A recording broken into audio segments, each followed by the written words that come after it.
The new face of terrorism, according to President Joe Biden. And you might be surprised who it is, and we've got to talk about it. Let's go bold. Scott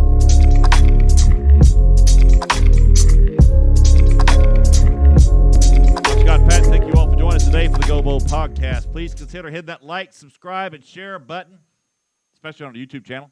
We'd also appreciate it if you would like and follow our Facebook page and our MeWe page. And finally, check out our website at thegoboldnetwork.net. That's thegoboldnetwork.net. The greatest strategic danger to the lost and silent are timid Christians. We call that persecution and deception of the Christians in all forms, and we will be bold, and we're going to stand up to the cancel culture, if I get that out, in the cancel culture and the Marxist culture. Now for our top stories. Trying times for the righteousness. Yeah, that's what I would say it is. It is trying times for the righteous. Now, let me just look at that. You're seeing that king, his name in that picture, is King Manasseh. He was a prophet in Isaiah's time. And what developments occurred in Judea during the reign of King Manasseh. Now, I want you to talk about something here.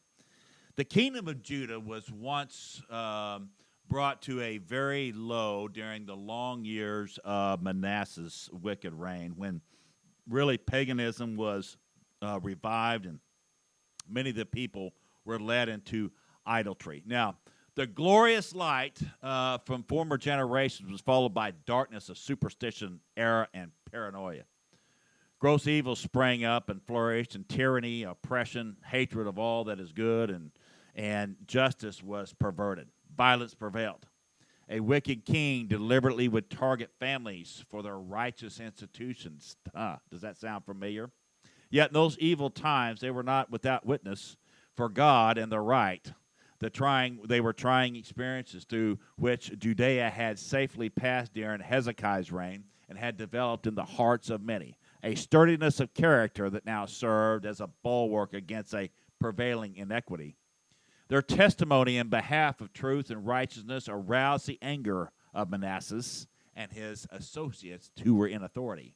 They endeavored to establish themselves in evil doing by what? Silencing every voice of disapproval.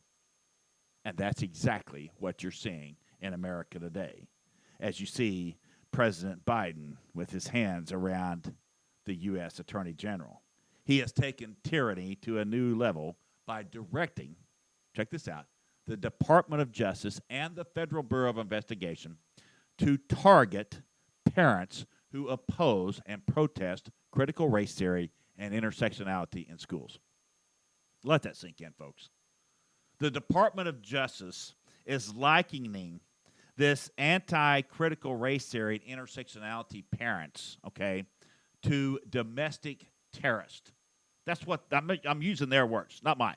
These are the Department of Justice words. And treating their actions as crimes, I'll just say, has been met with some backlash, especially when you see why parents are getting upset at this awful thing that we have that's going on in our schools with critical race theory and especially intersectionality. I want you to think about something here. And even this is not just President Biden and his administration. Even the Democratic governor candidate, Terry McAuliffe, has supported President Biden's efforts in his race for governor. It blows my mind. And has later had to walk some of these critical race theory and intersectionality comments back. According to the Christian Post, many parents who have been harassed and intimidated, I mean, to the point to where it's just getting ridiculous, folks. In fact, an investigation in Loudoun County, Virginia, revealed that the school board member, Beth Bartz, had plotted to attack an outspoken parent who opposed her by campaigning on Facebook to hack the parents. Okay, folks, this is a school board member, okay, doing this to a parent who opposes critical race theory and intersectionality. Now, I'm going to show you why you have this outrage amongst parents and why intersectionality is so raunchy in our public schools. Now, keep in mind, this is the same school board, all right, in Loudoun County that covered up a rape of a male student claiming to be a female student in a female bathroom. Let that sink in. Now, the hashtag Me Too movement, emphatically, just a year ago, urged the public to believe all women, and now are silent over this viral report that a skirt-wearing male student, claiming to be a female, raped one of his peers, who's an actual female, in the girls' bathroom. This rape was inside the school, and guess what? It was covered up. It was covered up, and there has been nothing done, not one thing done. The less silence on these accusations of this sexual assault inside the Landale County schools is absolutely deafening. Laura Adams, the legal director of a feminist group of the Women's Liberation Front, said in a statement to the Daily Signal, the Me Too movement advocated for society to believe all survivors. That's what they've always said, but apparently that goes out the window when the perpetrator may identify as a transgender. Won't you let that sink in? Landale County Sheriff's Office charged a 14-year-old student in July with the very same similar crime with 2 counts of forcible sodomy, and in May, an assault on a 9th grader student. According to this is happening across America, folks, but it's really the place it's happening is in Landale County. And this is where, guys, this is where I'm telling you, when you see critical race theory and intersectionality integrated into school, integrated in the church, this whole thing with the transgender bathroom, this is what you're seeing. According to Luke Rosak, according to the Daily Wire, a report that same gender fluid is a male student that going to act like he's a female student, okay, was charged with sexual battery and abduction and assault on another female student in October.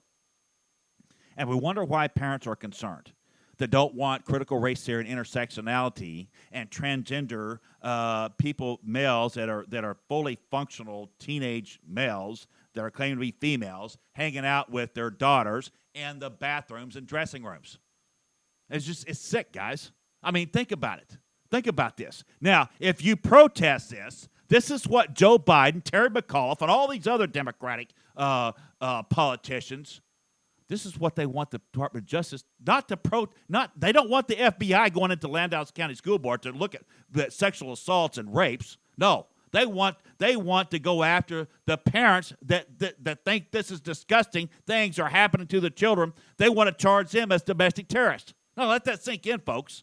But if you protest that at a school board meeting, the FBI now is going to label you a domestic terrorist.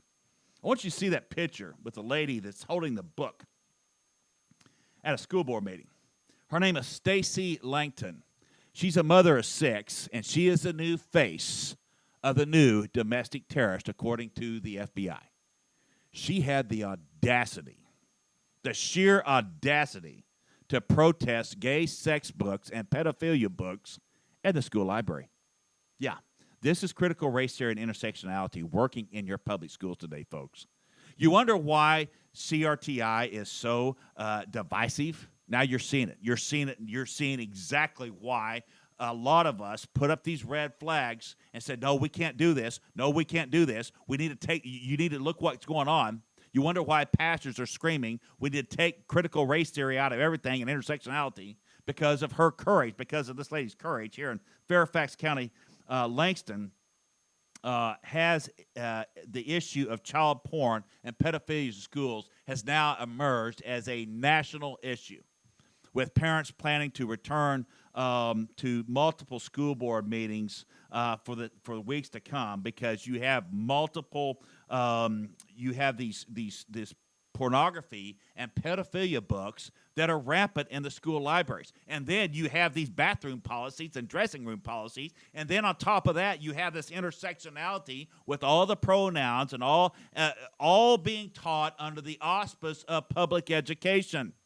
Now, despite the threats of the Attorney General, Eric Garland, Langston is undeterred, and I'm proud of this lady, and I think we need to make sure that we're praying for her. She's coming with a simple message. She's coming with a very simple message. She's going to let this video go viral, and it has. Now, I'm going to show you guys a video. We're going to play about a minute of this clip, and I want you guys to watch it, but I want you to understand this is very, very hard to watch. It's nasty, it's vile, and it's sickening. And it's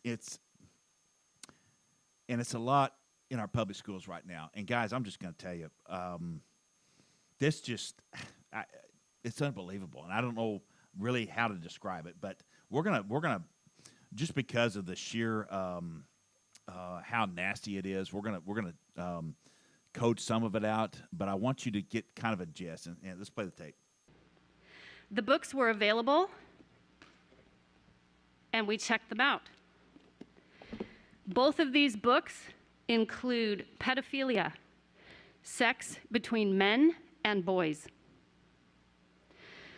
Both books describe different acts. One book describes a 4th grade boy performing oral sex on an adult male. The other book has detailed illustrations of a man having sex with a boy. The illustrations include fellatio, sex toys, masturbation, and violent nudity. Pedophilia here. From the author, Maya Kobabe, quote, "I can't wait to have your in my mouth. I am going to give you the blowjob of your life, and then I want you inside me," end quote. From the author, Jonathan Evison, what if I told you I touched another guy's dick? What if I told you I sucked it? I was 10 years old, but it's true. I sucked Doug Goebel's dick, the real estate guy, and he sucked mine too. This is not an oversight at Fairfax High School. Sorry. This May I please make a material, point of, there are children in the audience here. do not Thank you, Ms. interrupt my Calder-Sanders. time. Do not interrupt my time. I would like to remind. Now, Langton won't be allowed, okay? She's not allowed to speak at school board meetings right now because she pointed this out. Now, what was fascinating, I don't know if you saw in the clip, but the school board, a member on the school board says, you shouldn't be saying these things or showing those pictures in here. There's children in here. Really? Really? But it's okay to be in their library. It's okay to have it in the library, but you don't want her to speak out. She's just reading what's in the book that's in the library. This is insane. This is absolutely insane. And this is a community member can't stand up and speak out. But here's what I want to tell you, folks. Do not be intimidated. Now, this courageous lady is now getting viciously attacked by all the Marxists in the media on all fronts. Now, I want you to look at the next picture. This guy has been helping us fight. His name is, he's from the Manhattan Institute. He's a fellow there. His name is Christopher Rufo. And I would tell you guys, he's probably, besides some of the leaders in the church, whether it's Vodi Bachman or Daryl Harrison or some of those guys that have been really instrumental in speaking out on critical race theory and intersectionality. Christopher Rufo has been probably at the forefront, really from not necessarily from a theological standpoint, but more from a secular standpoint on the dangers of critical race theory and intersectionality. And he warned that there may be a darker motive behind what the Justice Department and the Biden administration is doing to crack down on these anti-CRT parents. Rufo said that Attorney General Eric Garland has instructed the FBI to mobilize against parents who oppose critical race theory in public schools, citing them as threats. Okay, but here's the problem, folks. There's no threats. I mean, all they're doing is speaking their First Amendment right. They're not like it's not like they're trying to blow anything up. They're not taking guns to the places. They're not threatening violence. They're just coming with their signs. Mothers, okay, mothers that drink Diet Cokes that were trying to get their kids to school. Rufo also took to Twitter to highlight the Justice Department has failed to cite any significant credible threat. None, zero, not one from one of these mothers. But now they're the face of domestic terrorism. Their recent actions are blatant suppression of a tactic designed to dissuade. They don't want the citizens to participate. They want you to shut up. That's what the Marxists want to do. You saw this, especially like I talked about in the last podcast with the white Christian Marxism and basis of the church. They do not want any part of the democratic process at the local level because this is where it's going to start, folks. It's going to start at the local level, and we've got to speak out about it in the pulpits. Yeah.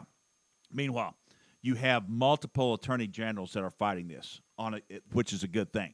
Missouri Attorney General Eric Schmidt said on Tuesday in a letter to the Attorney General's office to condemn the Justice Department's action.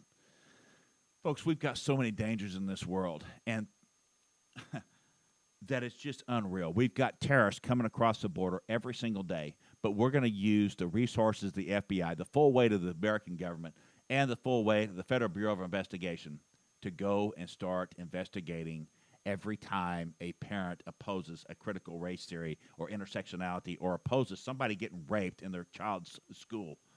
I mean, this is just insane, guys. You cannot make this up. This is almost like a really bad movie in America today. Now, he also accused the Biden administration of weaponizing its resources against parents who dare to advocate for their babies, calling it a dangerous federal overreach. This is the Attorney General from Missouri. The fact that the Biden administration is resorting to using the FBI, folks, to target moms across the nation who oppose critical race theory and intersectionality and pornography and gender bathrooms, it just says a lot about where we're at today, guys. I believe Christians, we've got to wake up. We've got to wake up. Because here's the thing, folks. Satan wants you to shut your pie hole. And I'm going to tell you right now, you see that picture of old Jack Nicholson? Yeah, shut your pie hole. That's what Satan wants you to do.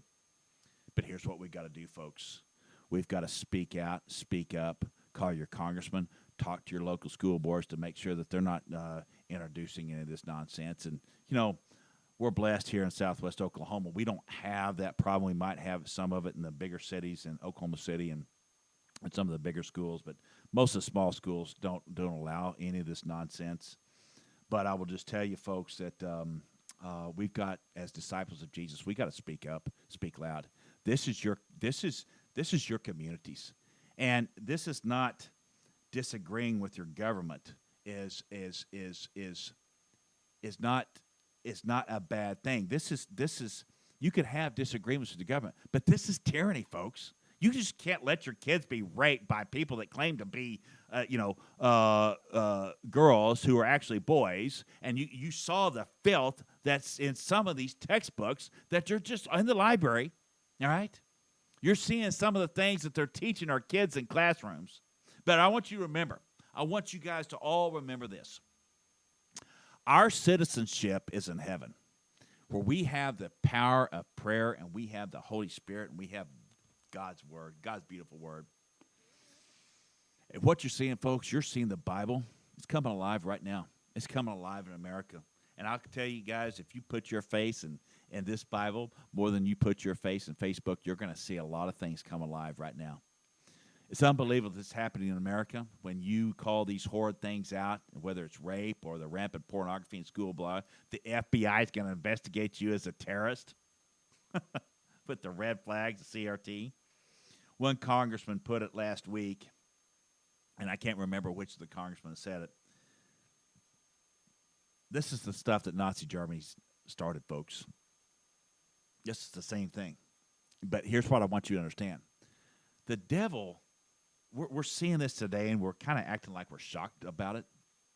But what I will tell you, the devil has been doing this for a long time. He just repackages things. He's just repackaging critical race theory and intersectionality, just repackaging a lot of these things that we're seeing today. You're watching the Bible come alive. Now, I want you to go back to Isaiah's time with King Manasseh. And here's what I want you to understand. Manasseh's tyranny would eventually get the wrath of God. Let me remind you what the Holy Spirit inspired in Isaiah during the same time. Go to Isaiah 40, verse 16. He says, "Behold, the nations are a drop in the bucket, and they are counted as small dust on the scales. Look up, he lifts up the isles as a very little thing." I'm going to tell you guys, I know that it doesn't seem that righteous people have a chance today in America. But I want you to know the Lord is going to deliver you out of the hand of the wicked.